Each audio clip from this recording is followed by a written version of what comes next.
dan menjalankan perintah Allah Subhanahu wa Ta'ala. Dan kita jangan takut, Pak. Kebaikan yang kita lakukan itu tidak mendapatkan kebaikan dari Allah. Jangan takut. Jangan takut. Semua yang kita lakukan, kebaikan-kebaikan yang kita lakukan, itu semuanya nanti akan kembali kepada diri kita.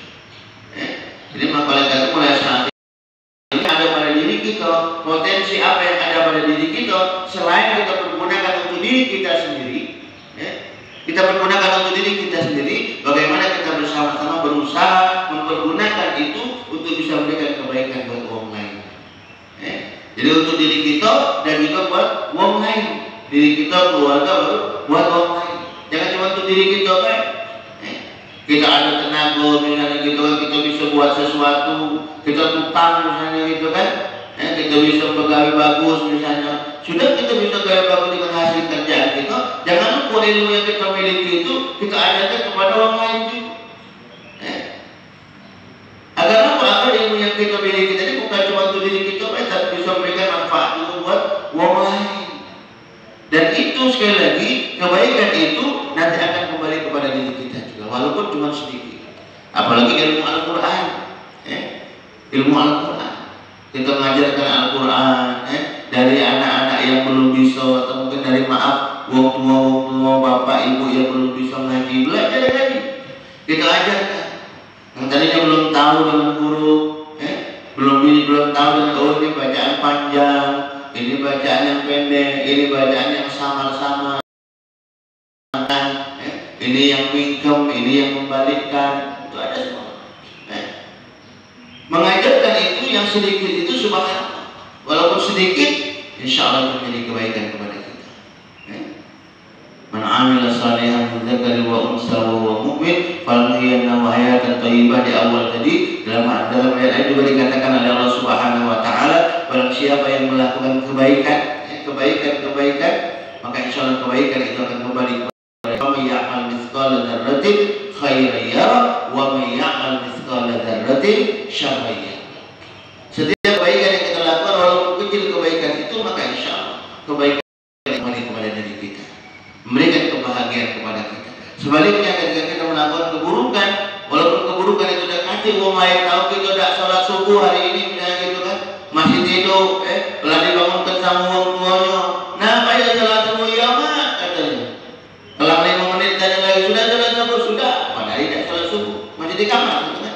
Tidak tahu memang orang tuanya, tapi Allah Maha tahu, karena Allah memberikan pengawal buat kita manusia, malaikat Allah. Sebelah kanan kita malaikat Raqib, sebelah kiri malaikat Atid yang selalu mencatat amalan-amalan perbuatan kita. Dan amalan-amalan ini ketika dikatakan di awal nanti dikumpulkan di Lauhil Mahfuz Allah dan nanti akan diturunkan tatkala kita kepada Allah Subhanahu wa taala. Maka oleh karena itu sekali lagi ma'asyiral hadirin jamaah subuh yang insyaallah sama-sama rahmat Allah Subhanahu wa taala, mari kita bersama-sama selalu banyak mengintrospeksi diri kita. Mengintrospeksi diri kita sekali lagi yang pertama. Jadi memulai dari diri kita dulu. Ibda' bi nafsik. Kita mulai dari diri kita, bagaimana diri kita saat ini. Ketika kita merasa diri kita ini masih jauh, ibadah kita kepada Allah Subhanahu wa taala, ibadah kita, sholat kita terkadang maaf masih belum khusyuk mungkin, masih mikir ke dunia, yuk mari kita sama-sama perbaiki. Mari kita sama-sama perbaiki. Ketika ibadah kita sudah bagus, yang kedua jangan lupa banyak melakukan kebaikan-kebaikan kepada sesama manusia. Melakukan kebaikan. Jangan cuma ibadah sholat yang bagus, tapi akhlak tingkah lakunya dengan tetangga tidak bagus. Dengan tetangga masih tidak keluar.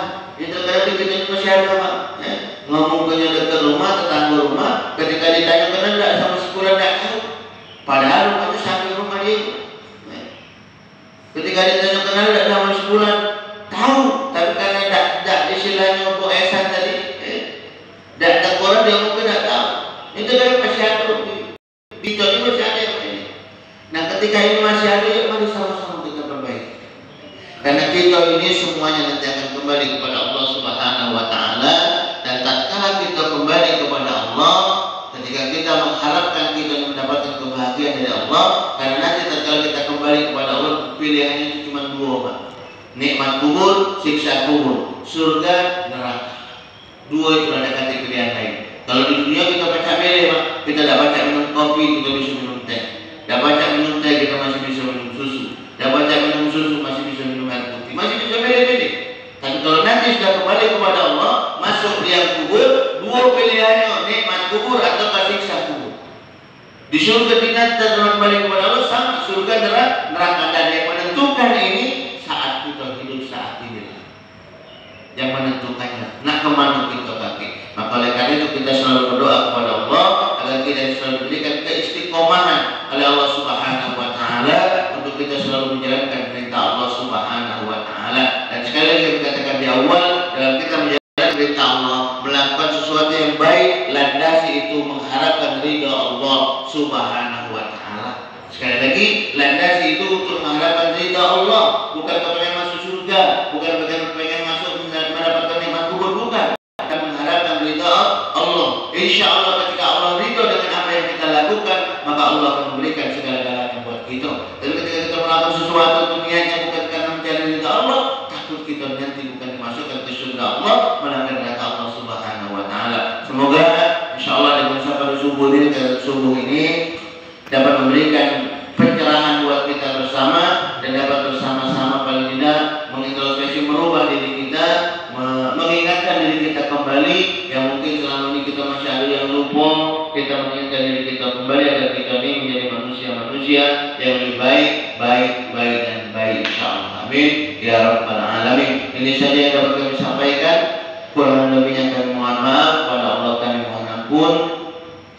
Irian burung Cendrawasih cukup sekian dan